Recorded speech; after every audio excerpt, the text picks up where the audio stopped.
Napahamak ang bilyonaryong chief executive na si Dion Da Silva nang hiwalayan niya ang kanyang nobya nang nahuli niyang niloloko siya nito. Dahil ipinakidnap siya ng babae at ipinatapon sa kung saan.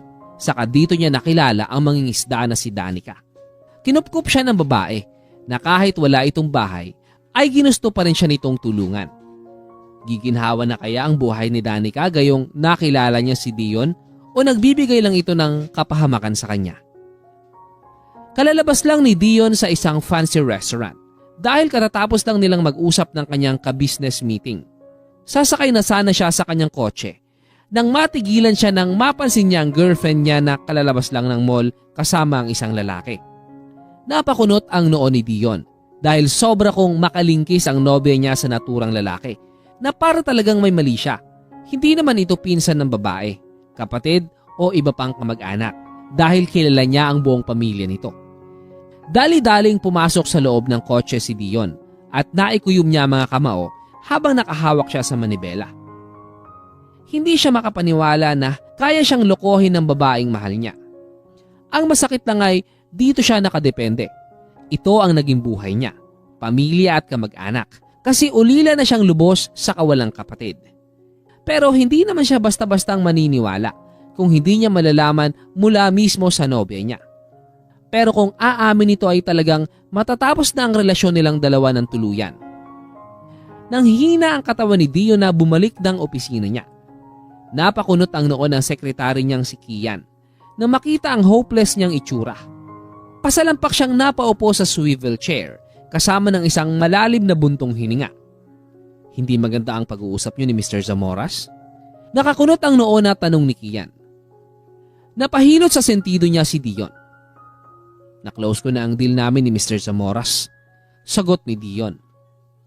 Naupo si Kian sa couch at tininan siya ng pailalim. Gano'n naman pala eh. Pero bakit para kang namatayan dyan? Sabi ni Kian. Napatitig si Dion sa lalaki. Nakita ko si Yena, may kasamang lalaki. Hindi ko alam pero may something sa galawan ng dalawa. Ayokong tanggapin ang posibilidad na niloloko ako ng girlfriend ko behind my back.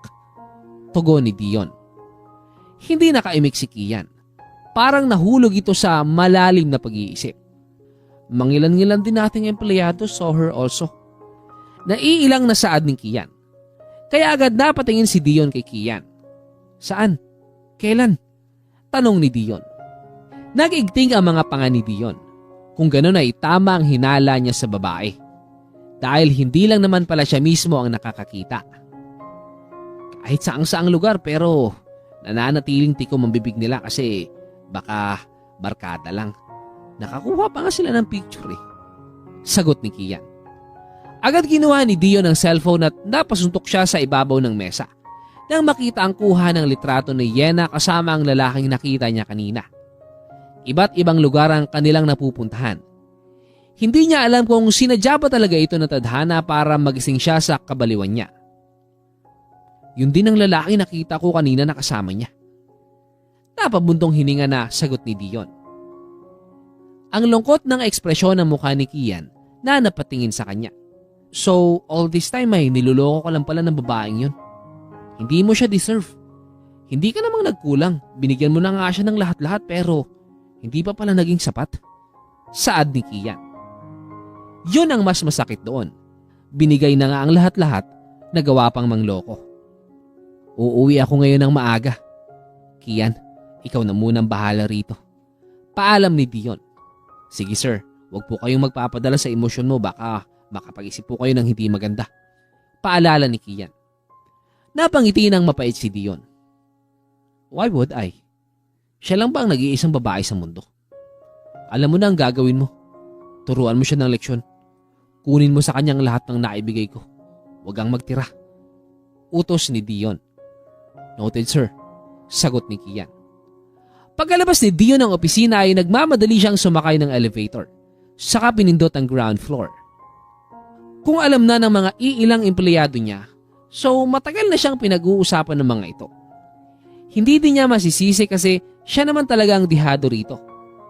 Parang maiiyak si Dion sa sakit pero hindi niya bibigyan ng satisfaction ng babaeng yon para iyakan niya ng sobra. Sa kabilang banda, ay payapa ang pakiramdam ni Danica. Kakauwi lang niya galing laot. Marami siyang huling isda, kaya may maibebenta siya sa suki niya sa bayan. Nag-iipon kasi si Danica dahil balak niyang magpatayo ng bagong bahay. Kasi nadala na ng malakas na bagyo noon ang bahay niya, kaya wala siyang maayos na matitirhan ngayon. Pinagtakping yero lang itong dingding ng bahay niya, tapos yung bubong ay lumang yero din na bigay ng malayong kapitbahay niya. Sobrang hirap ng mag-isa. Nagmula kasi nang mawala ang mga magulang niya, ay siya na lang ang namumuhay rito sa tabing dagat.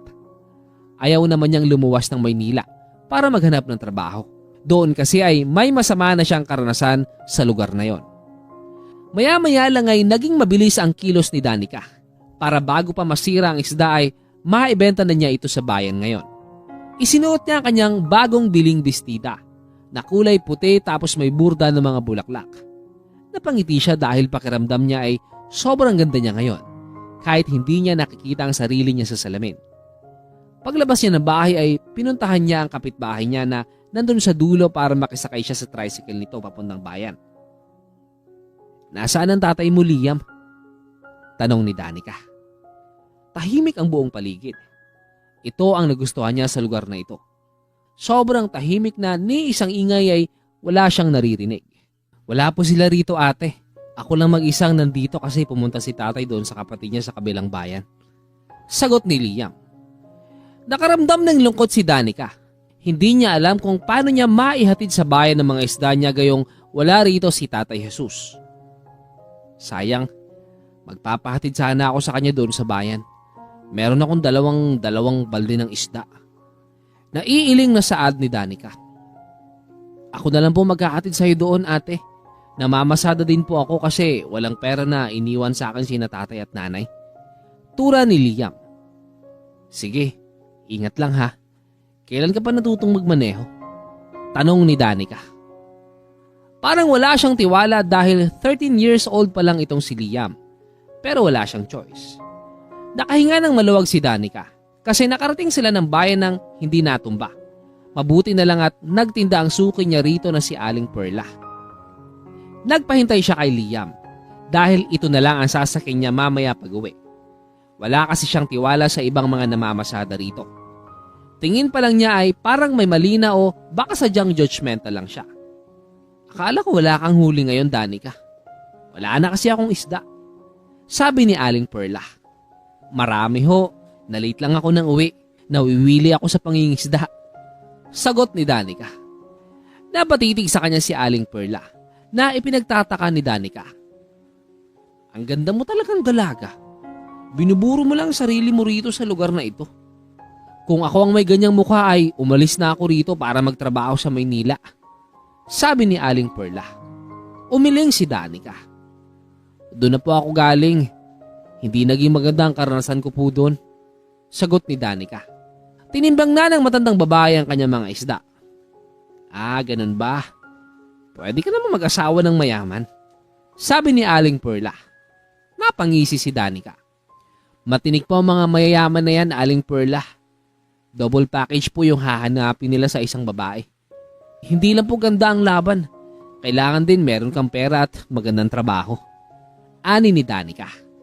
"Sabagay, pero malay mo naman, walang makakapagsabi sa swerte ng isang tao," sagot ni Aling Perla. Tumango-tango na lang si Danica. Hindi na rin siya nagsasalita. Tinitingnan na lang niya pagtitimbang ni Aling Perla. Gusto na niyang umuwi at magpahinga ng maaga dahil napapagod na siya. Nang makabayad si Aling Perla ay binitbit na niya ang 2 balde. Pagkatapos ay isinakay niya sa tricycle. Kumuha siya ng 1,000 at inabot kay Liam para naman may panggastos ito. "Ang laki naman po ng halaga na ito, ate," sabi ni Liam. Napangiti si Danica. "Sa mahal ng bilihin ngayon ay hindi nasasapat ang 1,000. Para naman may pera ka hanggat wala pa yung mga magulang mo," sagot ni Danica. "Salamat po," saad ni Liam. Tinapik niya ang balikat ng binatilyo at inaya niya na ito papunta sa hardware. Dahil bibili siya ng yero at plywood para sa bahay niya. Paunti-unti niya binibili hanggang sa makumpleto niya. Hindi na siya bumili ng pako dahil may naitago naman siya doon na binili niya noong nakaraan. Meron na rin siya mga kahoy na gagamitin, kaya hindi na siya mahihirapan na maghahanap. Nang makabili na at makapagbayad ay nagpatulong siya kay Liam na maisakay na sa tricycle. Nang matapos ay umuwi na si Danica. Hindi na muli siya bumili ng grocery at bigas dahil hindi pa naubos yung binili niya noong nakaraan. Isang linggo ang nakalipas habang si Dion ay nag-iigting ang mga pangahabang hinihintay ang nobya niya. Palagi niya itong kinokontak para makipagkita. Pero palaging idinadahilan ay busy ito. Alam niya kung saan ito nagiging okupado na hindi na nga siya magawang tawagan o kausapin. Hindi pa niya natanong si Kian kung kumusta na ang pinapagawa niya rito. Pero gusto na niyang tapusin kung ano man ang meron sa kanila ni Yena. Wala ito sa mood na naglalakad papasok ng restaurant. Ekspresyon pa lang ng mukha ay hindi na ito masaya na makita siya. Ano bang pumasok sa isip mo para bawiin ang lahat ng binigay mo sa akin? May galit sa boses na tanong ni Yena. Sumeryoso ang mukha ni Dion. Ayaw niya magsalita ng kung ano against this woman kasi may respeto pa rin siya rito. Minahon ka, Yena. Kakain na muna tayo. Tapos ay mag-uusap mamaya ng tayong dalawa lang. Malumanay na sagot ni Dion. Pero yung puso niya ay nagtitimpi na sa galit. Paano ako hihinahon ha? Kung kinuha na sa akin ang lahat ng sekretarya mo. I'm asking him kung anong rason. Sa'yo ko na lang daw tatanungin. Tura ni Yena. Napahinga ng malalim si Dion. Yung pagmamahal niya sa babaeng ito ay nawala na lang bigla at tanging pagkamuhi na lang ang natitira. Bakit ba yun babawiin kung wala kang nagawang mali sa akin? Seryosong sambit ni Dion. Napansin niyang namutla si Yena at humila ng upuan sabay upo. Anong ibig mong sabihin? Tanong ni Yena. Tinitigan ng mariin ni Dion si Yena. Tapos ang babae ay hindi man lang ito makatingin sa kanya ng diretso. Meaning ay may ginawa talagang kasalanan. Last week, nakita kita na lumabas ng mall kasama ng isang lalaki. Sagot ni Dion. Napansin niyang lumikot ang mukha ni Yena. Tapos nanginginig na hindi mapakali. It's not what you think it is. Pinsan ko lang yun. Defensive na sagot ni Yena. Napangisi si Dion. Napalunok si Yena na nakatingin sa kanya. Walang mali sa pag-amin ng kasalanan at humingi ng tawad. Tanggap naman niya na hindi enough yung effort niya. Saka yung binibigay niya, baka lumamang yung kabilang kampo. Bakit kailangan mo pang magsinungaling sa akin, Yena? Nagawa mo ngang patalikod akong niloloko tapos ang pagsasabi ng totoo sa akin ay hindi mo magawa. Sabi ni Dion. Hindi kita niloloko. Wala akong ginawang mali. Pagrarason ni Yena. Ang akala ni Yena ay lalaki lang yung mahilig lumusot. Meron din palang babae. Nilapag ni Dion ang kanyang cellphone at ipinakita niya ang litrato ni Yena kasama ang lalaking yon. Tignan mong mabuti. Baka mamaya niya na isasabihin mo na naman na hindi ikaw yun. Kuha yan ng mga empleyado ko sa kumpanya na nakakita sa'yo. Lulusot ka pa ba? Sambit ni Dion. Nanginginig ang kamay ni Yena na tiningnan ang lahat ng pictures tapos nakanganga ito at nag-umpisa ng umiyak. Hindi na sila naka-order ng pagkain. Dali-dali niyang hinila si Yena palabas ng restaurant at pinapasok niya ito sa loob ng kotse niya. Nang nasa driver seat na si Dion, ay agad na hinawakan ni Yena ang kanyang kamay. I'm sorry, Dion. Patawarin mo na ako. Hindi ko sinasadya na matukso sa iba. Sabi ni Yena. Natawa si Dion. Meron palang aksidente sa panloloko ng tao. Nakusa na lang nangyari. Kagaguhan yon. Puwertan, Yena. Hindi ako mahilig mangbawi ng mga naibigay ko na pero sa kaso mo ay minamaliit mo ang pagkatao ko. Kaya pasensyahan na tayo. Sagot ni Dion. Hindi pwede. Wala akong titirhan. Paano na ako nito? Sambit ni Yena. Bago ka nagloko, ay sana naisip mo yan. Lumabas ka na sa sasakyan ko. Labas! Sabi ni Dion. Mabuti na lang agad na lumabas ang babae. Kung hindi ay itutulak niya ito. Nang makalabas si Yena ay pinasibad niya ang kotse niya palayo. Sa sumunod na linggo ay nabawi na niya lahat ang binigay niya kay Yena. Kaya nag-iingay ang babae. Hindi nito matanggap na nawala na ang lahat rito. At nalaman din niyang yung lalaking pinatulan nito ay wala palang trabaho. Yung itsura lang ang maayos. Gabi na pero nasa labas pa rin si Dion. Magkasama sila kanina ni Kian na nag-inuman sa isang bar, pagkatapos ay nauna nang umuwi ang lalaki dahil hinahanap na ito ng asawa. Papasakay na sana ng kotse niya si Dion nang may biglang humampas sa ulo niya ng ubod lakas ng ilang beses na siyang naging dahilan para mawalan siya ng malay. Sa kabilang banda ay pumalaot ng gabi si Danica dahil wala na siyang pera. Naubos sa pagbili niya ng mga gamit para sa bahay niya. Maya-maya lang ay napakunot ang noo ni Danica nang makarinig siya ng pump boat na sobrang lakas ang takbo. Tapos sa kabiglang humina ang tunog malapit sa kanya at nakita niyang may tinapon ito sa dagat. Napanganga na lang siya dahil sa sobrang lakas ng impact at tumalsik sa mukha niya ang tubig alat. Lumutang sa tubig ang malaki at mahabang traveling bag. Kaya naging curious si Danica kung ano ang laman. Dahan-dahan siyang nagsagwan palapit sa nakalutang at sinubukan niya itong hilahin. Kaya lang sobrang bigat kaya napapangiwi siya. Parang malaking bato ang laman sa loob. Hindi na niya ipinilit na isakay sa bangka niya.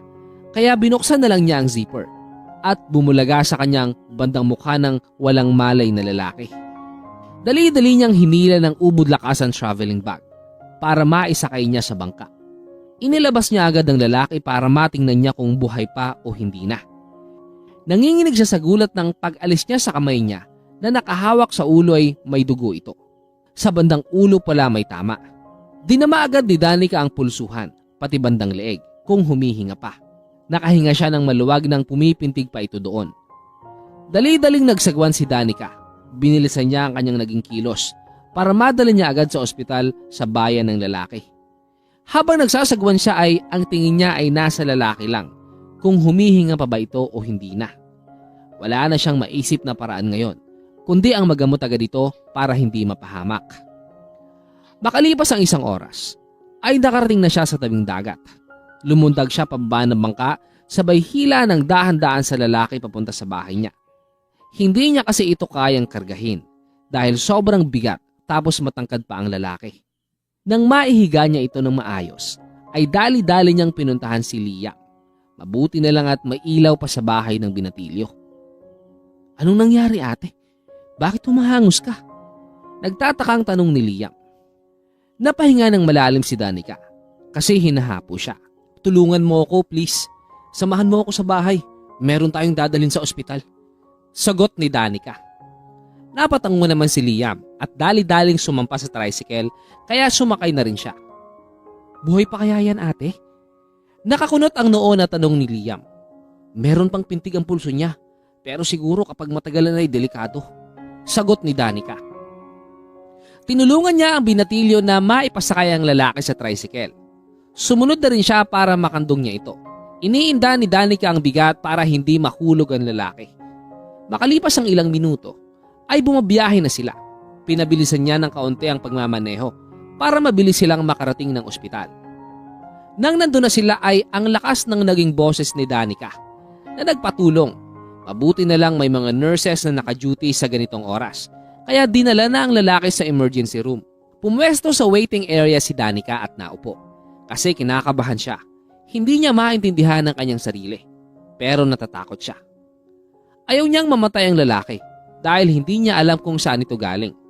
Kung tatanungin siya mamaya ay talagang wala siyang maisasagot. Mabuti na lang, yung dulo lang ng suot niyang leggings ang basa.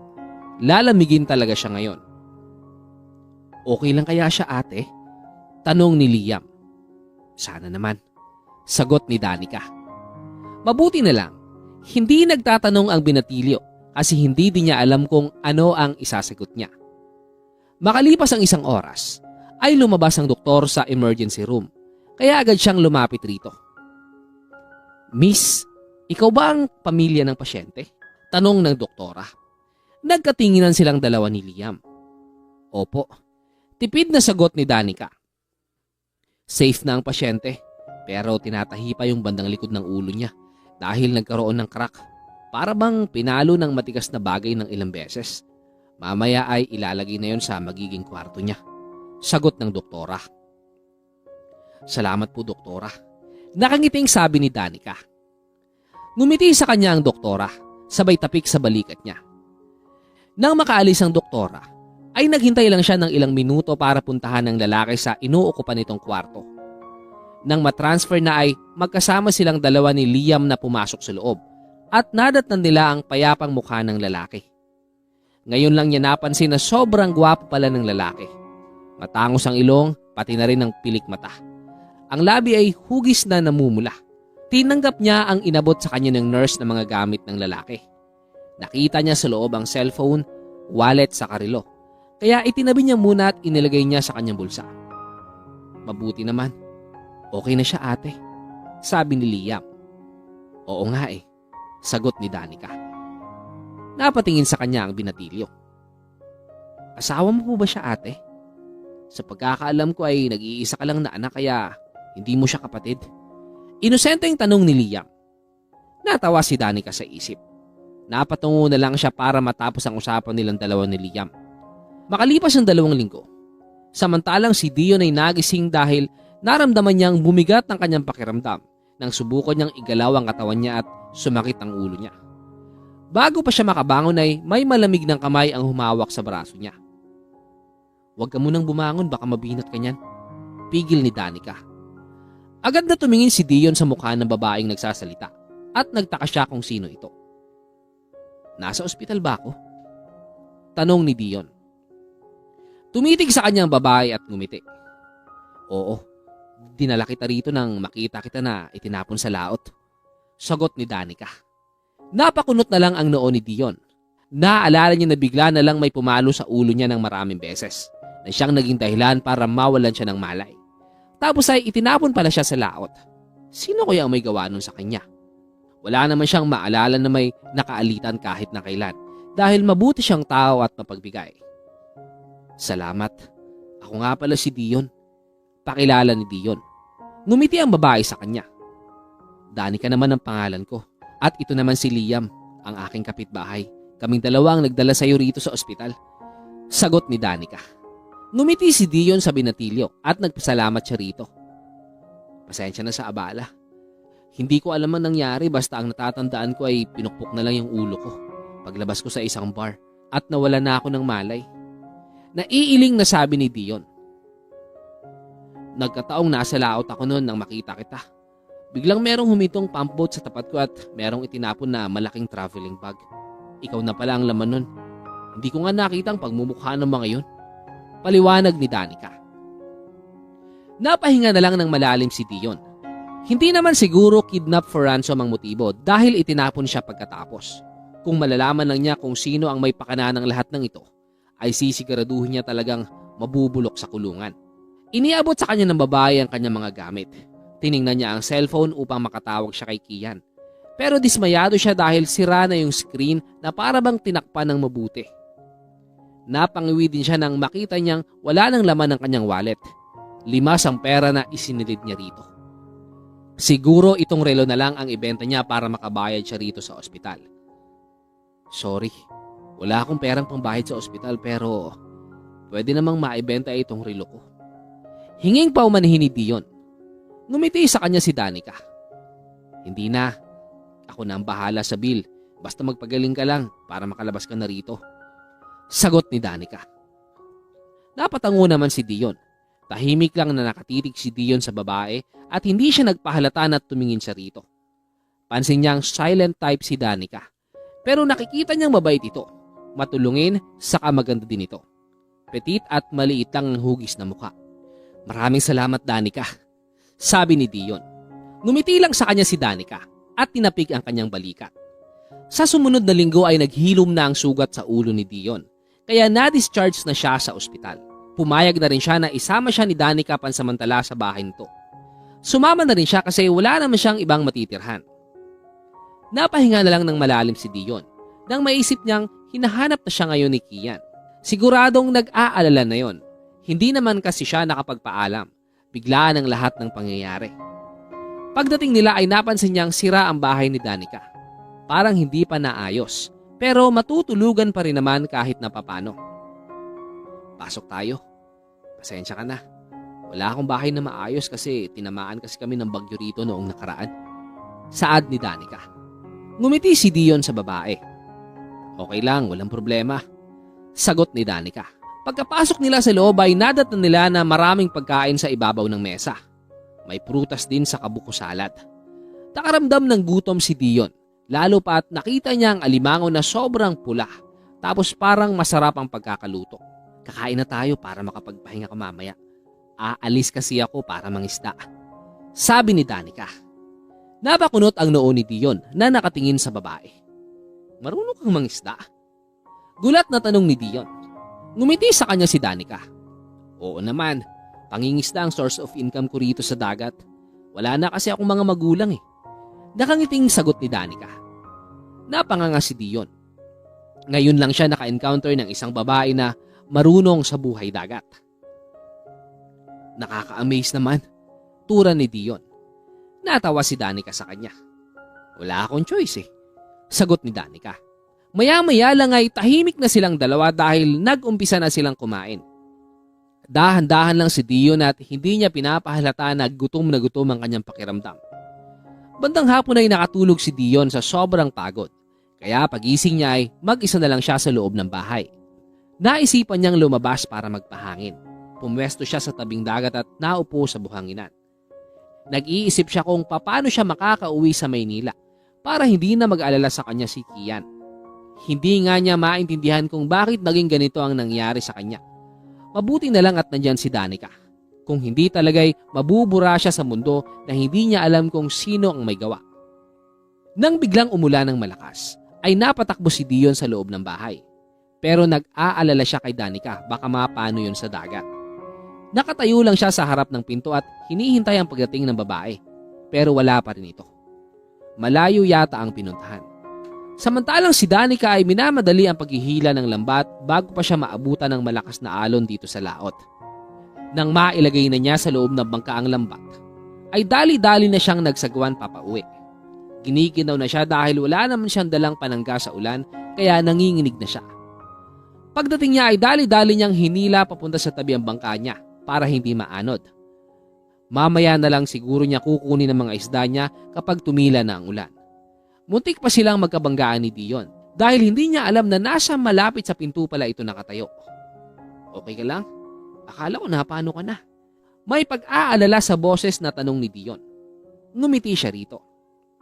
Oo naman, hindi ako pinabayaan ng Diyos. Sige na, magbibihis na muna ako, sagot ni Danica.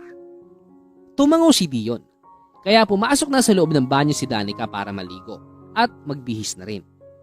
Tela lang yung ginawa niyang dingding sa paliguan niya dahil hindi pa niya ito nagagawa. Hindi naman siya makikita kahit na papaano kaya okay lang na ganito pansamantala.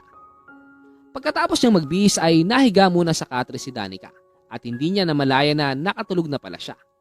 Habang si Dion ay hinihintay niyang lumabas ng kwarto si Danica. Pero tumila na lang ang ulan ay hindi pa rin niya ito nakita. Maya-maya lang ay napansin niyang naglalakad si Liam papunta sa bahay ni Danica. Hello po, meron po bang ibebentang isda si Ate Danica? Nakangiting sagot ni Liam. Napatingin si Dion sa nakasarang pinto ng babae at bumalik sa pagharap sa binatilyo. Hindi ko alam. Siguro nasa loob ng bangka. Natutulog kasi yata siya. Nahihiya din akong gisingin siya eh, sagot ni Dion. Sumunod siya kay Liam na naglalakad palapit sa kanya at nandun nga ang balde na walang laman. Tapos ang isda ay sumusuksok pa sa butas ng lambat at hindi pa nakukuha. Nandito pa po pala ito. Ako na lang ang kukuha sa lahat ng mga isda. Kawawa din naman si Ate Danica. Pupunta po kasi ako ngayon ng bayan kaya dadalhin ko na lang ito, sabi ni Liam. Napatango si Dion at tinulungan niya ang binatilyo na kunin ang mga isda para mapabili sila. Sasama na rin ako sa iyo sa bayan, Liam, saad ni Dion. Sige po, sagot ni Liam. Plano niyang ibenta ang kanyang relo tapos makikitawag siya para makausap niya si Kian at mangungumusta kung ano na ang nangyari doon. May cellphone ka ba? Makikitawag sana ako, tanong ni Dion. Meron po, pero wala pong load eh. Nakangiting sagot ni Liam. Sinunod ni Dion kung ano ang gagawin para madaling makuha ang isda. Nang sa ganun ay makapunta na sila agad sa bayan. Ako na lang ang magpapaload, yung merong internet na para magamit mo agad, sabi ni Dion. Alam naman niya ang social media account ni Kian, kaya nag-video call na lang siya. Napatango na lang si Liam sa sinabi niya. Makalipas ang isang oras ay malapit nang makarating sa bayan sina Dion at Liam. Ang dami palang nahuling isda ng babae, kaya mas bumilib pa siya rito lalo. Pagdating nila sa tindahan ng mga isda, ay tinulungan na niya si Liam na kargahan yung palde. Tig-isa sila palapit sa matandang babae. Magandang hapon po. Kay Ate Danica pa rin po itong mga isda. Kami lang po yung naghatid dahil nakatulog kasi siya. Baka masira. Nakangiting bati ni Liam. Ngumiti ang matandang babae pero alam niyang sa kanya nakasentro ang titig nito. Sige. Sino naman itong kasama mo? Tanong ni Aling Perla. Tumingin sa kanya si Liam. Asawa po ni Ate Danica. Sagot ni Liam. Napaubo na lang si Dion dahil hindi niya inaasahan ang sinabi ng binatilyo. Bakit naman kaya nito nasabi ang katagang yon? Nagkaroon siya ng asawa nang hindi niya alam.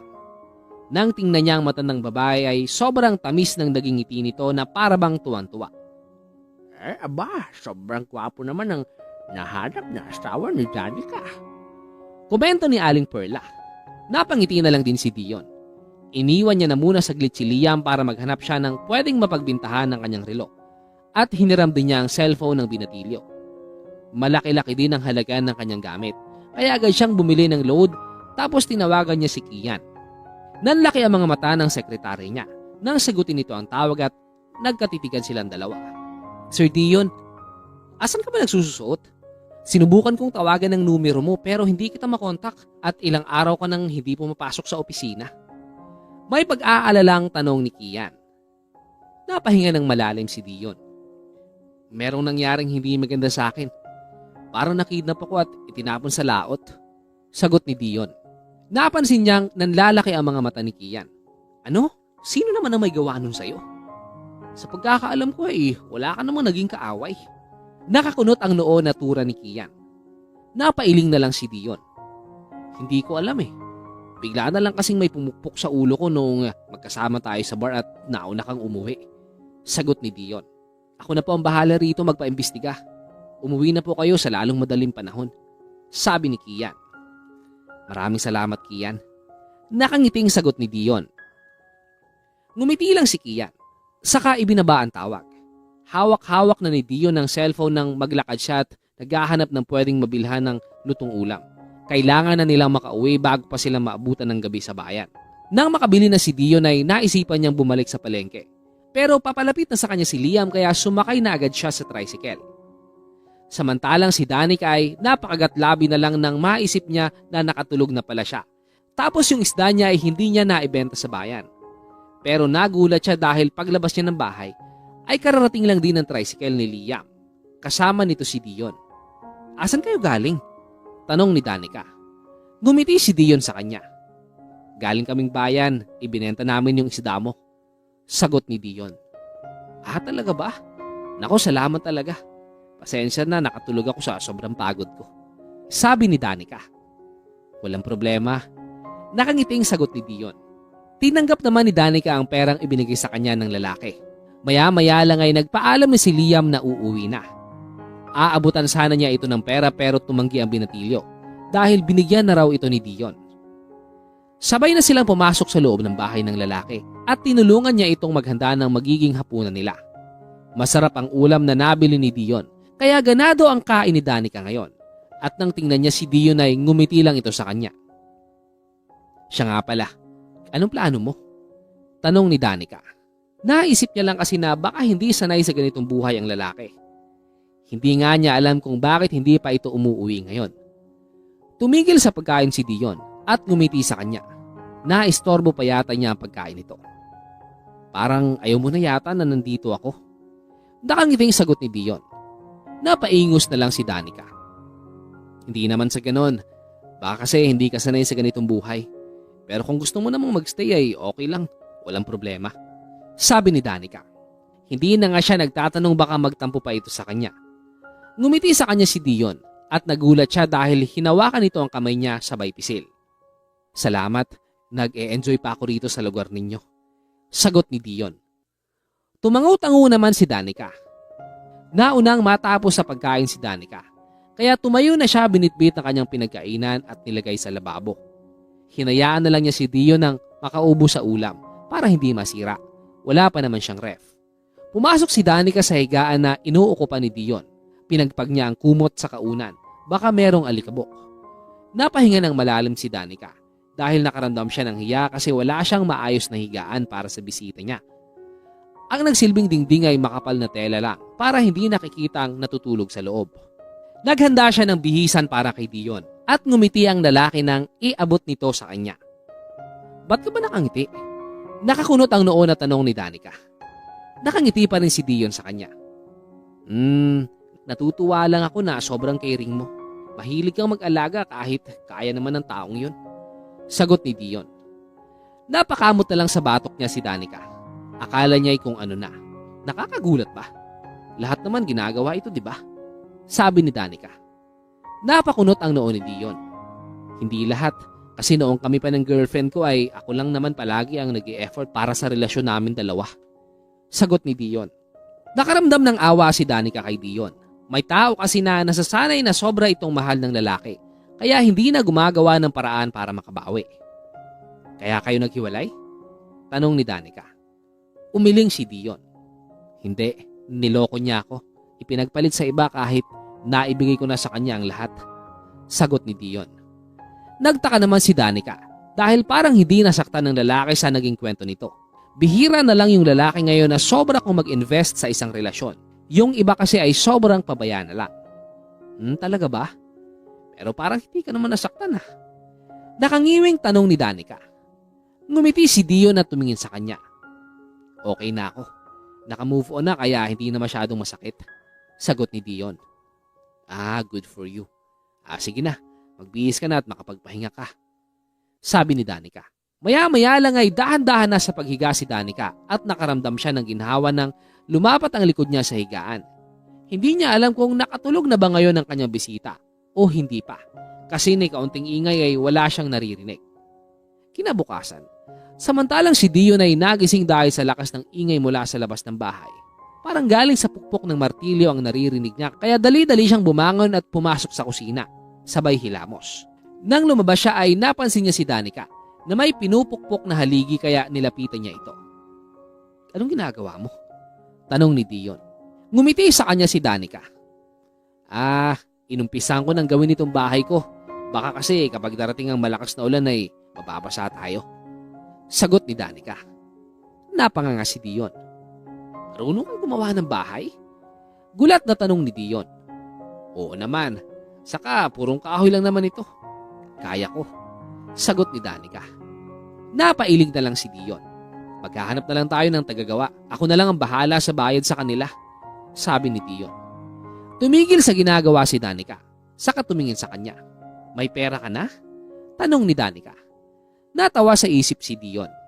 Ang bait talaga ng babaeng ito. Parang mas iniisip pa ang ibang tao kesa sa sarili. Oo. Ibinenta ko yung relo ko doon sa bayan. Sagot ni Dion. Napakunot naman ang noo ni Danica. Pero ngumiti lang kalaunan. Hindi na, itago mo na lang yung pera mo para may pamasahe ka pa uwi. Sabi ni Danica. Kukuha lang ako ng kaunti. Pwede naman sigurong kaming dalawa ni Liam ang gagawa tapos bali ikaw yung engineer namin. Nakangiting tura ni Dion. Alam mo ba? Tanong ni Danica. May idea na ako pero hindi ko pa nasubukan na gumawa. Sagot ni Dion. Walang nagawa si Danica, kundi itigil ang ginagawa. Pupuntahan na sana niya si Liam, pero naglalakad ng binatilyo palapit sa bahay. Magandang umaga po. Tumawag po si Sir Kian sa akin. Hinahanap po kayo. Sabi ni Liam. Tinanggap niya ang inabot sa kanyang phone ng binatilyo. Pinapunta niya si Liam sa likod bahay dahil may sasabihin rito si Danica. Tapos siya ay pumwesto sa lilim ng puno ng niyog. Kumusta dyan, Kian? Tanong ni Dion. Sobrang tahimik ang kabilang linya. Siguro'y nasa office ngayon si Kian. Okay naman sir. Pasensya na pero sa ngayon ay wala pa akong nakuhang lead sa kung ano ang nangyari sa'yo. Nagtatanong-tanong ako sa bar pero wala namang may alam na may ganung nangyari ng gabing yon. Sagot ni Kian. Hayaan mo na. Lalabas din naman talaga ang totoo. Focus ka na lang muna dyan sa company. See you soon. Sabi ni Dion. Sige po sir. Sagot ni Kian. Pagkababa ng tawag ay bumalik si Dion sa likod bahay at nag-uumpisa na si Liam na magpukpok ng martilyo nang iabot niya ang cellphone nito. Ang gusto ni Danica ay 2 palapag ang bahay nito na ipatayo. Yung kwarto ang nasa itaas, tapos kusina ang nasa ibaba. Tumatango silang dalawa ni Liam. Mabuti na lang alam din ng binatilyo dahil kasama ito ng tatay nito noon na gumagawa ng bahay sa bayan. Umabot ng hapon ay naipatayo na nila yung haligi sa gilid, na kung saan ang dating bahay na tinitirahan nila para hindi na mahirapan kung sirain na yung luma. Habang may oras pa ay hindi sila tumigil hanggat hindi nalagyan ng dingding. Kasi madali lang gawin dahil kumpleto ng lahat ng gagamitin. Parang hindi naramdaman ni Dio ng pagod dahil sobrang sarap ng kanilang merienda kanina. Banana Q tapos malamig na juice. Napadami tuloy ang kanilang kain at ngayong hapunan ay hipon at alimango ang ulam nila. Kain lang ng kain, Liam. Sobrang pagod natin kaya deserve natin to. Nakangiting sabi ni Dion. Oo nga eh. Iniisip ko nga po kung bukas ano naman ulit ang merienda at ulam natin. Makakatipid tuloy ako. Tapos kahit wag na akong sahuran. Sagot ni Liam. Natawa naman si Danica na nakatingin sa kanila. Hindi pwede. May tatanggapin ka ring sahod mula sa akin para baon mo sa school. Saad ni Dion. Umiling ang binatilyo. Huminto po ako sa pag-aaral dahil hindi po kaya na magulang ko ang gusto kong kurso na kunin. First year college lang po ako. Tapos hindi lang sa tuition. Meron pang boarding house kasi sa kabilang lungsod ako nag-aaral dati. Naiilang na sagot ni Liam. Nakaramdam naman ng awa si Dion sa binatilyo. Sayang yung pangarap na hindi matupad. May itsura pa sana tapos matangkad. Ano bang gusto mong kurso? Tanong ni Dion. Ngumiti si Liam pero ramdam niya ang lungkot nito. Gusto ko po sana maging pulis. Kung hindi ako huminto ay graduate na ako ngayon. Sayang nga eh.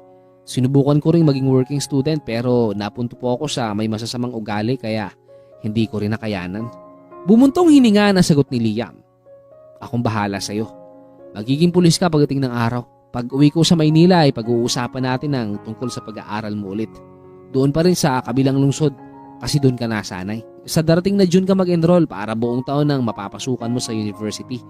Tapos makuha mo ang lahat ng subject. Sabi ni Dion. Umaliwala sa mga tingin ni Liam. Nagulat siya dahil biglang tumayo ang binatilyo at niyakap siya ng sobrang higpit. Maraming salamat po kuya. Pagbubutihan ko po at hindi ko kayo bibiguin. Mangyak-ngiyak na sagot ni Liam. Napahalakhak na lang si Dion. Uy, matapang tayo. Natatawang sabi ni Dion. Baka mamaya ay 2 na silang mag-iyakan. Nang tingnan niya si Danica ay ngiti-ngiti ito sa kanya. Makalipas ang 1 buwan, samantalang si Danica ay tuwang-tuwa dahil tapos na ang kanyang bahay at hindi na sila mababasa kapag uulan ng malakas. Saka nasunod talaga ang gusto niya na 2 palapag. May 2 kwarto sa itaas tapos sa ibaba ang kusina. Hindi niya alam kung bakit hanggang ngayon ay hindi pa umuuwi si Dion. Nawiwili na yata ito sa kanila. Base pa lang sa postura ng lalaking ito ay alam niyang may kaya na sa buhay. Tapos idagdag pang ito ang magpapaaral kay Liam para maging pulis. Sa mga sumunod na buwan ay hinatid ni Danica si Dion sa bayan. Tawag na kasi ng tawag si Kia na kailangan na nitong bumalik sa Maynila. Napailing na lang si Danica dahil sobrang bigat ng kanyang pakiramdam. Pero kabaliktaran ang nadarama ni Liam. Sa nakikita niya ay masaya ito dahil makakabalik na ito sa pag-aaral. Sa terminal nila mismo hinatid si Dion. Nagulat siya dahil may iniabot ito sa kanyang box. Ano ito? Tanong ni Danica. Cellphone yan, para may gagamitin ka kapag may kailangan ka sa akin. Nakangiting sagot ni Dion. Salamat, nag-abala ka pa talaga. Nahihiyang sambit ni Danica. Napalunok na lang si Danica nang napansin niyang titig na titig sa kanya si Dion. Ang bigat ng dibdib ko, bakit parang hirap mong iwanan? Tura ni Dion. Napailing na lang si Danica dahil biglang lumundag ang kanyang puso. Ah, ganun ba? Huwag namang ganyan. Mahirap ang buhay rito. Huwag mong iwanan doon ang maganda mong buhay sa Maynila. Nakangiting sagot ni Danica. Nagulat si Danica nang bigla siyang yakapin ng mahigpit ng lalaki. Mag-iingat ka rito ha. Babalik ako sa susunod kung hindi ka pa mag-aasawa. Seryosong sabi ni Dion. Para namang nabilaukan si Danica sa narinig. Hindi siya nagmamadali sa pag-aasawa. Nag-i-enjoy pa siya ngayon sa buhay dalaga. Bumaba na ng tricycle si Dion. Tinampik nito ang balikat ni Liam at nagpatuloy sa pag-akyat sa bus na papaalis na. Habang si Dion ay nakarating na ng Maynila, bandang 6:00 ng hapon. Pero parang naiwan yung kalahati ng katawan niya sa lugar ni Danica. Ngayon lang sila hindi nagkasama, pero parang sobrang bigat na. Sa babae lang kasi niya nadarama ang pag-aalaga na walang kapantay. Nang sunduin siya ni Kian sa terminal, ay nayakap pa siya ng sekretarya sa sobrang tuwa dahil umuwi siyang ligtas. "Sir, kumusta po kayo? Parang hindi ka masaya na nakauwi ka na. Naiwan mo yata yung puso mo doon sa tabing dagat." Nakangiting sagot ni Kian. "Oo, tama ka. Ikaw kasi, pinapauwi ako agad. Para kang asawa ko." Nakangiting sagot ni Dion. Napakamot sa batok si Kian. "Pasensya na sir, meron po kasing importante tayong dapat pag-usapan." Seryosong sabi ni Kian. Napakunot ng noo ni Dion. "Sige, dumiretso na tayo sa opisina," sagot ni Dion. Pagdating nila sa opisina ay isinandig ni Dion ang kanyang likod. Napapatingin siya sa buong opisina niya. Namimiss din niya ito pero mas namimiss niya ang naiwan niya doon sa tabing dagat. Nagmeryenda muna silang dalawa ni Kian bago sila mag-uusap kung tungkol saan ang pag-uusapan nila. "Nagpunta dito si Yena, sir," panimula ni Kian. "Bakit pumunta pa siya rito? Matagal na kaming tapos," sabi ni Dion. Napahinga ng malalim si Kian at tumingin sa kanya. "Yun nga ang ipinagtataka ko. Nagulat na lang ako dahil bigla siyang lumuhod at umiyak ng sobrang lakas. At hindi ako nakahuma sa inamin niya. Siya pala ang may kagagawan sa nangyari sa'yo," sagot ni Kian. Hindi nakaimik si Dion. Bigla na lang dumilim ang paningin niya at naikuyom niya ang kanyang kamao. Di sa hinagap ay hindi niya naisip. Saka hindi siya makapaniwala na magagawa yun ng kanyang dating girlfriend. Siya na nga ang sinaktan at niloko tapos siya pa yung ginawa ng ganon. Wala na sa tamang huwisyo ang babaeng yon. "Nasaan na siya ngayon?" tanong ni Dion. "Nagtatago na dahil ipinadakip ko siya sa mga otoridad pagkatapos niyang umamin," naiiling na sagot ni Kian. Napabuntong hininga na lang si Dion. "What made you think that way? Ako na nga yung sinaktan niya, diba?" sabi ni Dion. "Hindi ko nga alam eh. Siguro hindi lang niya matanggap na kinuha mo lahat ang ibinigay mo sa kanya," sagot ni Kian. "Dapat lang kasi masyadong masakit ang ginawa niya sa akin. Lalo na ngayon, mabuti na lang nabuhay pa ako. Kung hindi ay talagang mabubulok siya sa kulungan," sabi ni Dion. Tumango-tango naman si Kian. Ilang buwan ang nakalipas, samantalang si Danica ay sobrang lungkot ng buhay niya. Ewan ba niya pero parang nawalan siya ng gana nang di na sila magkakasama ni Dion. Nagtatawagan naman sila at palitan ng mensahe pero hindi pala sapat yon. Hindi niya alam kung bakit nakaramdam siya ng ganito. May gusto na yata siya kay Dion. Ngayon lang niya na-realize ang lahat. Nataranta si Danica nang bigla na lang tumunog ang kanyang cellphone. Lumundag bigla ang puso niya nang pangalan ni Dion nang nakatatak sa screen. "Hello? Kumusta ka na?" Nakangiting tanong ni Danica. Nang ma-realize niya ang kanyang reaksyon ay pinakalma niya ang kanyang sarili. "Okay lang. Parang gusto ko nang bumalik dyan agad-agad." Natatawang sagot ni Dion. "Ah, talaga ba? Mas gusto mo palang tumira rito kaysa dyan?" sabi ni Danica. "Oo, siya nga pala. Si Liam Bay nandyan pa rin? Hindi ko kasi siya makontak. Plano ko sanang magpadala ng pera kasi parang nag-uumpisa na yung enrollment," saad ni Dion. "Oo, parang nasira yata yung cellphone niya. Sa akin mo na lang ipadala. Ako na lang ang kukuha at magbibigay sa kanya," sagot ni Danica. "Sige, ako nang bahala. Tatawag ako ulit mamaya. May gagawin pa kasi ako eh," paalam ni Dion. Bandang tanghali ay nakatanggap siya ng mensahe mula kay Dion na naihulog na raw nito ang pera sa pangalan niya. Nagulat siya dahil may binigay din ng lalaki para sa kanya. Panggastos niya sa araw-araw. Gumayak na si Danica para pumunta ng bayan para kunin ang ipinadalang pera ni Dion. Nang makuha niya ay itinabi niya ang pera para kay Liam. Tapos ang kanya ay isinalid niya sa kanyang wallet. Bumili siya ng kaunting grocery sa kabigas para hindi siya maubusan. Sa susunod na araw pa naman siya magpapalaot. Dumaan muna siya sa tindahan ni Aling Perla para kumustahin ang matandang babae. Magmula nang sabihin ni Liam rito na si Dion ay mister niya, ay hindi na mawala-wala ang pambobosca nito sa kanya. "Bakit mag-isa ka lang rito ngayon? Hindi ko pa kayo nakikita ang magkasama ng mister mo." Nakangiting tanong ni Aling Perla. Natawa ng malakas si Danica. Nasa Maynila po. Taga doon po kasi yon. Sagot ni Danica. Tama-tama, pupunta akong Maynila sa linggo. Baka gusto mong sumama para makita siya. Sabi ni Aling Perla. Pag-iisipan ko po. Naiiling natura ni Danica. Wag mo nang pag-isipan. Magdadala naman ng sasakyan yung pinsan kong lalaki. Kaya hindi mo na kailangan pang masahe. Libre yun. Nakangiting sambit ni Aling Perla. Bakit naman hindi, di ba? Chance na yata ito ni Danica na makita ulit si Dion. Sige po, dito na lang po tayo magkikita sa bayan. Sagot ni Danica. Tuwang-tuwa naman si Aling Perla sa naging desisyon niya. Kinagabihan ay naging bisita ni Danica si Liam. Problemado ang pagmumukha ng binatilyo at hindi niya alam kung bakit. Nasira po yung cellphone ko, ate. Hindi ko makontak si Kuya Dion. Nag-uumpisa na sana yung enrollment doon. Naiiling na sabi ni Liam. Gustong-gusto mo talaga mag-aral, ano? Nakangiting saad ni Danica. Opo, opportunity ko na talaga na makabalik sa pag-aaral. Sagot ni Liam. Kitang-kita naman sa mukha na seryoso ito. Huwag kang malungkot dahil hindi naman marunong magsinungaling si Kuya Dion mo. Dahil hindi kanya makontak ay sa akin siya nagpadala ng pera para ibigay sa'yo. Nakangiting sabi ni Danica. Sobrang lapad ng naging pagngiti ni Liam. Salamat po, ate. Sagot ni Liam. Kung may enrollment bukas ay magpa-enroll ka na.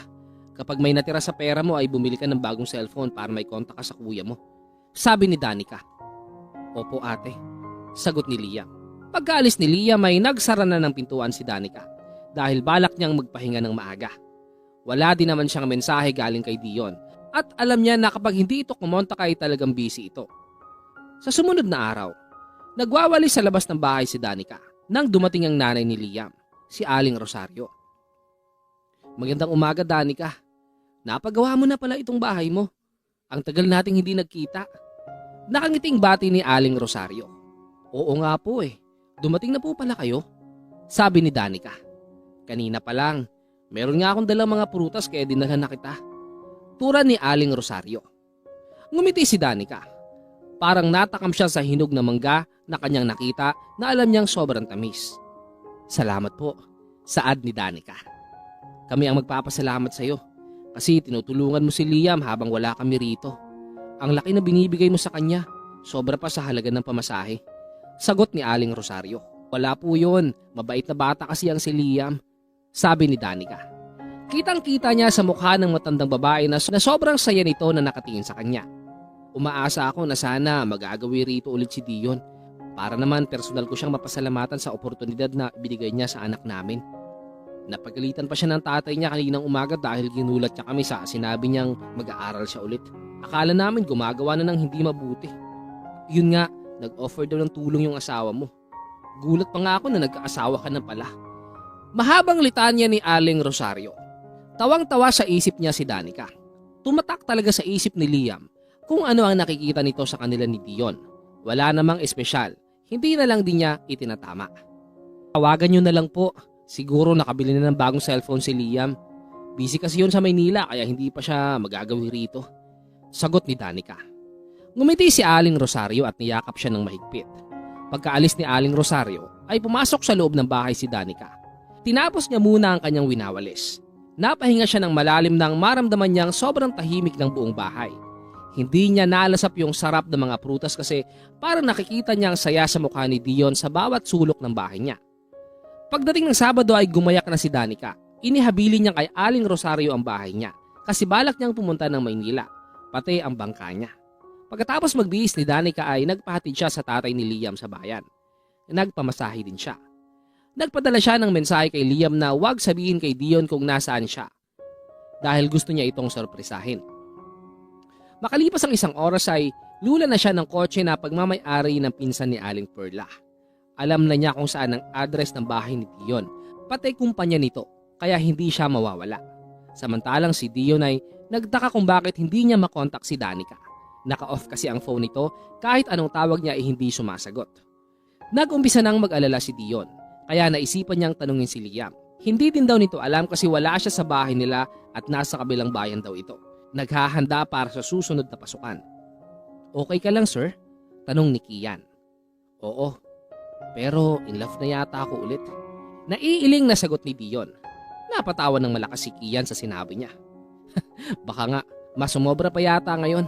Minuminuto ka nang nagbabantay niyang cellphone mo kung tutunog. Kapag hindi mo makontak ay parang sobra ka na kung mag-alala. Sabi ni Kian. Napahinga ng malalim si Dion.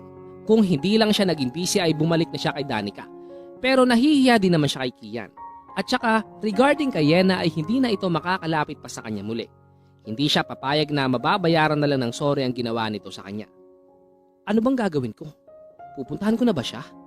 Tanong ni Dion. Ngumiti si Kian sa kanya. Ikaw po ang bahala, sagot ni Kian. Kaya napagdesisyonan niya na bukas din ay babalik siya doon sa lugar ni Danica para makita ang babae.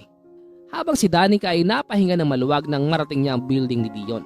Idinaan siya ni na Aling Perla dito kasi pupunta daw ito sa bahay ng pinsan. Ingat ka, Danica. Sana ay maging masaya ka sa buhay. Maasa ako na mahahanap mo na talaga ang lalaking para sa iyo. Nakangiting sabi ni Aling Perla. Natawa si Danica. Aling Perla naman, magkikita pa tayo dun sa bayan. Sagot ni Danica. Ngumiti lang ang matandang babae at nagpaalam na ang mga ito sa kanya. Huminga ng malalim si Danica bago siya dahan-dahan na naglakad palapit sa entrance ng building. Magandang umaga po, ma'am. Nakangiti na bati ng gwardya. Napangiti na lang si Danica. Gumaan ang kanyang pakiramdam kasi mabait ang gwardya. Magandang hapon din. Dito po yung building ni Dion da Silva? Tanong ni Danica. Oo, nasa 3rd floor. Magtanong ka lang dyan sa front desk para masamahan ka sa office ni sir. Sagot ng gwardya. Nagpasalamat naman si Danica at nagpatuloy sa paglalakad sa loob. Mabuti na lang at sumenyas ang gwardya sa lalaking nakasalubong niya, kaya sinamahan siya nito. Pumasok siya sa elevator at hindi na niya tingnan kung ano ang pinindot ng lalaki. Namalayan na lang niya na nasa itaas na sila at bumukas na ang elevator. Nagkasalubong ang kanilang mata ng isang matangkad na lalaki. Hi, ako si Kian. Nakangiting pakilala ni Kian. Tumango-tango naman si Danica. Ito pala yung kausap palagi ni Dio noon. May itsura ang lalaki. Iba talaga kapag may maayos na trabaho. Danica din po. Hinahanap ko si Dion. Sagot ni Danica. Lumapad ang naging pagngiti ni Kian na nakatingin sa kanya at sumunod siya rito nang buksan ang nakasarang pinto. Hindi pa siya nakita ni Dion kasi nakapikit ang mga mata nito habang nakasantig sa upuan. May bisita ka, sir? Sabi ni Kian. Nanlaki ang mga mata ni Dion nang magkatinginan silang dalawa. Oh my God! Ikaw ba talaga yan, Danica? Hindi makapaniwalang sabit ni Dion. Agad itong tumayo at nang makalapit sa kanya ay niyakap siya ng mahigpit nang walang pasabi. Ni hindi nahiya kay Kian na nakatingin lang sa kanila. Teka lang muna, hindi ako makahinga. Reklamo ni Danica. Niluwagan ng kaunti ang yakap. I'm sorry. I miss you. Bakit hindi ka man lang nagpasabi na pupunta ka? May himig pagtatanong na sabi ni Dion. Napatawa si Danica ng mahina. Surprise nga eh. Isinama lang ako ni Aling Perla. Yung suki ko sa isda doon sa palengke. Mabuti pang matandang yon, may pakiramdam. Sagot ni Danica. Salamat. Plano ko sanang puntahan ka bukas doon. Yun pala, nandito ka na. Sabi ni Dion. Ngumiti si Danica. Si Kian ay tahimik lang na para bang invisible sa isang tabi. You're welcome. Yun nga lang ay wala akong pasalubong. Naiiling na sagot ni Danica. Okay lang, ikaw lang ay ox na. Sabi ni Dion. Nagulat na lang si Danica nang halikan ni Dion ang kanyang noo. Kung hindi pa tumikim si Kian sa kanilang tabi ay hindi ito mapansin ni Dion sa sobrang tuwa. Bandang hapon ay nauna silang lumabas ng building. Binigyan ng lalaki ang gwardya ng pera para pang merienda. Hawak-hawak ni Dion ang kanyang kamay habang papatawid sila ng daan at hindi niya alam kung saan sila pupunta. Akala ko uuwi ka na, tanong ni Danica. Ngumiti sa kanya si Dion, sabay haplos sa kanyang pisngi kaya napatalon sa kilig ang puso ni Danica. Hindi pa, since nag-effort ka talagang puntahan ako rito sa Maynila, ay igala kita kahit saan dito sa syudad at umpisahan na natin ngayon, sagot ni Dion. Natouch naman ang puso ni Danica. Pansin niyang ngiti ng ngiti na para bang sobrang tuwa nito nang makita siya, kaya nag-assume siyang may something ito sa kanya. O baka sadyang close lang sila, tapos natuwa lang ito nang makita siya ulit. Una nilang pinuntahan ay pumasok sila sa loob ng mamahaling restaurant. Parang ayaw tumapat ng kanyang paa sa tile sa sobrang hiya, lalo na nang pinagtitinginan sila ng mga kumakain. Hindi niya alam kung siya ang tinitingnan o si Dion. May itsura kasi tapos ang kasama ay parang yaya lang. Napatitig sa kanya mga kababaihan dahil ipinaghila siya ng upuan ni Dion. Ngumiti naman siya at nagpasalamat, sabay upo. Parang matutunaw ako sa hiya. Pabulong na sabi ni Danica. Umiling si Dion at hinawakan ng kanyang pisngi, sabay kurot ng mahina na parang nanggigigil. Huwag kang mahiya, mas maganda ka pa nga sa mga yan eh. Mahinang sabi ni Dion. Kinikilig naman si Danica sa narinig. Umorder ka na. Saad ni Danica. Ngumiti naman si Dion at sinunod ang sinabi niya. Ano bang gusto mo? Tanong ni Dion. Kung ano sa'yo ay gano'n na lang din sa akin. Sagot ni Danica. Pagkatapos nilang mag-order ay hinintay na lang nila ang ilang minuto. Nang dumating ang pagkain ay halos hindi makahawak ng plato at serving spoon si Danica kasi si Dion ang nag-aasikaso sa kanya. Parang ginagawa din ito ang ginagawa niya ng mapadpad dito sa bahay niya. Eto, kumain ka na. Damihan mo naman kasi tingin ko ay pumapayat ka. Yan ba ang epekto ng pagkamis mo sa akin? Sabi ni Dion. Oo, tagal mo din dun sa bahay. Sagot ni Danica. Ngiting-ngiti naman si Dion sa sinabi niya. Alangan mag-deny pa siya kung totoo naman, di ba? Hindi siya mahilig magsinungaling kasi kung tatanungin siya ngayon mismo ay magsasabi siya ng totoo. Nasanay na rin ako sa'yo. Nakangiting sabi ni Dion. Natigil lang ang usapan nilang dalawa nang mag-umpisa na silang kumain. Nang matapos ay nagbayad na si Dion at kusa na lang nagkahawak ang kanilang mga kamay palabas ng restaurant. Uuwi na ba tayo? Tanong ni Danica. Hindi pa. Papasok muna tayo sa mall. Nakangiting sabi ni Dion.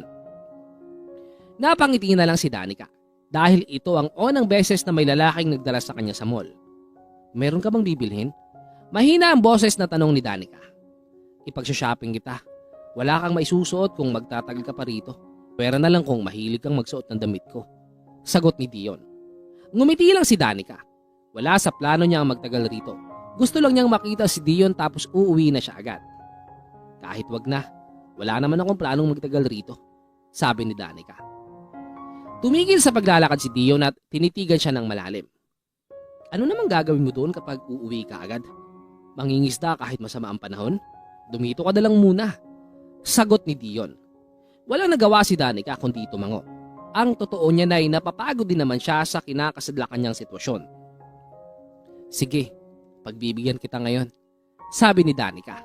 Salamat, parang meron ka namang anak na iniwan doon sa kamamadali mong umuwi. Naiiling na sambit ni Dion. Maya-maya lang ay hinawakan ni Dion ang kanyang kamay. Saka hinila siya palapit sa damit ng babae. Naghugis puso ang mga mata ni Danica na nakatingin sa nakahilerang pantulog na terno at iba't ibang kulay. Kumuha siya ng tig-iisang kulay dahil nagustuhan niya. Ipinakita niya kay Dion. Pumayag naman ito at kukunin daw niya kung ano ang magugustuhan niya. Gumilid si Dion sa kabila sa lagayan ng mga sapatos at sandalyas ng pambabae. Nang mapansin niyang may terno din ng panlalaki na pantulog na gaya sa kanya ng kulay, ay kinuha din niya. Alas 6 ng hapon sila lumabas ng mall at hindi niya alam kung magkano ang naibayad ni Dion kasi binili nito lahat ng pambabaeng mga gamit para sa kanya. Kaya hiyang-hiya ang kanyang pakiramdam. Samantalang si Dion ay pasimpleng tumitig kay Danica nang pauwi na sila sa bahay niya. Nakatulog ang babae na nakasandig sa upuan sa may front seat, kaya malayo siyang napatingin rito. Masayang-masaya siya dahil ramdam niyang nahanap na niya ang babaeng hindi mananakit sa damdamin niya. Pagdating nila ng bahay ay ginising niya ang babae. Muntik pang magkadikit ng kanilang labi nang biglang umayos ng upo si Danica. Dumating na pala tayo. Nakangiting sabi ni Danica. Tumango si Dion. Dali-dali siyang bumaba ng kotse para mapagbuksan niya ng pinto si Danica.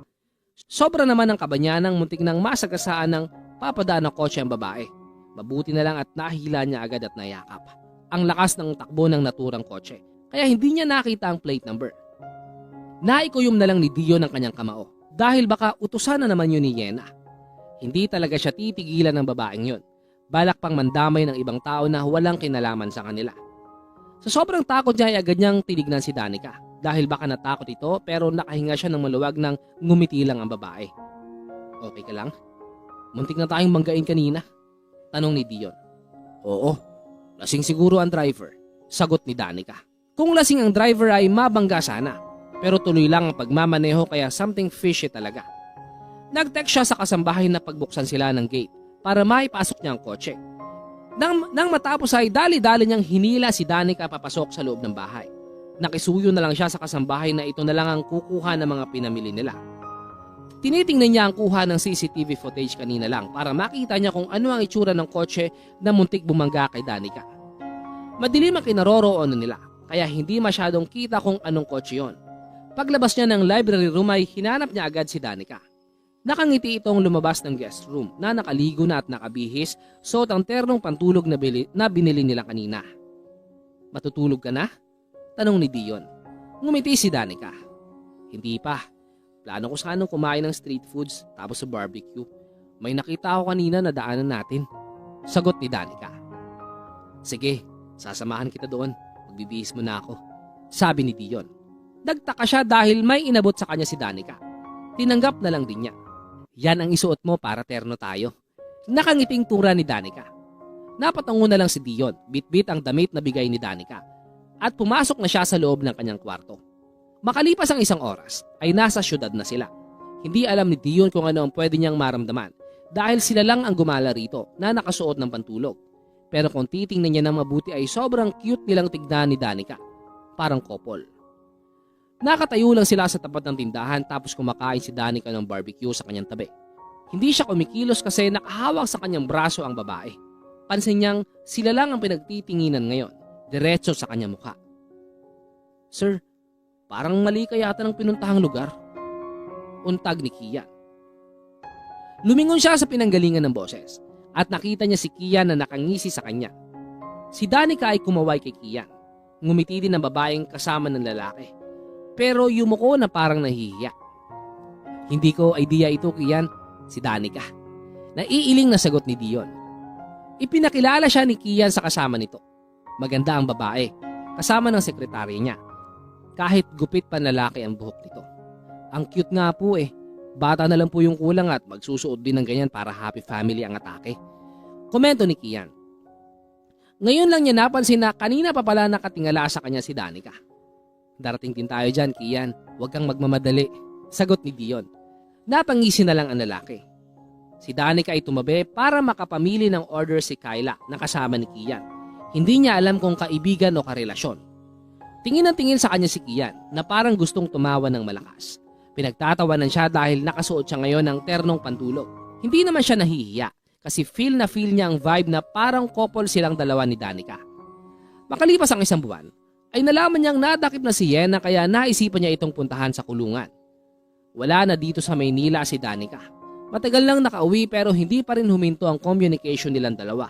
Hindi na pwedeng mahinto kasi sobrang mahal na niya ito kaya hindi siya papayag kung hindi ito magiging sa kanya. "Sasamahan ba kita, sir?" tanong ni Kian. "Hindi na. Ako na lang. Mabilis lang naman ako dun eh," sagot ni Dion. Pagdating niya sa police station ay sinamahan siya ng isang pulis papunta sa selda ni Yena. Papalapit pa lang sila ay tumayo ng babae at inilabas nito ang kamay sa harang. "Ilabas mo ako rito, Dion. Maawa ka sa akin. Parang wala tayong pinagsamahan," sabi ni Yena. Ngumiti ng mapait si Dion. "Yun nga ang masakit eh. May pinagsamahan tayo. Minsan din tayo nagmamahalan noon pero anong ginawa mo sa akin? Ang malala pa, ikaw na ngayon may kasalanan sa relasyon natin na nagawa mo pa akong ipapatay." Galit ang boses na sagot ni Dion. Pilit na hinawakan ni Yena ang kanyang braso. "I'm sorry. Hindi na ako nakapag-isip ng maayos. Sana mapatawad mo pa ako, Dion." Umiiyak na sambit ni Yena. "Pinapatawad na kita pero hindi ko magagawa ang hinihiling mo. Pagbayaran mo ang mali mong ginawa. Kung matino ka na, itiyak na bababa ang sentensya mo," sagot ni Dion. Naglalakad na siya palayo at naririnig pa rin niya ang sigaw ni Yena na nagmamakaawa na palabasin na niya ito. Napahinga na lang ng malalim si Dion. Minsan din siyang nabaliw sa pagmamahal sa babaeng yon, pero sakit sa puso ang iginanti sa kanya. Pagbalik niya sa building ay agad siyang sumakay sa kotse niya at nagmaneho palayo. Nakapagpaalam na siya kanina kay Kian na pupuntahan niya si Danica at ito na muna ang bahala sa company. Sinubukan niyang tawagan si Danica. Isang ring pa lang ay sinagot na agad ng babae. "Nasaan ka ba ha? Bakit hindi ka nag-text man lang?" Galit na tanong ni Danica. Nagpipigil ng tawa si Dion. Kinikilig siya dahil parang nagsiselos na girlfriend ang kasta ni Danica ngayon kasi naisip niyang asarin ito. "Parang nagsiselos ka. Hindi naman kita girlfriend." Nakangising sagot ni Dion. "Hindi pa. Pero kung kinakailangan na ako ang manligaw sa'yo ay gagawin ko," maging tayo lang. Seryosong sabi ni Danica. Hindi nakaimik si Dion. Parang hindi naman nagbibiro ang babae sa sinabi nito.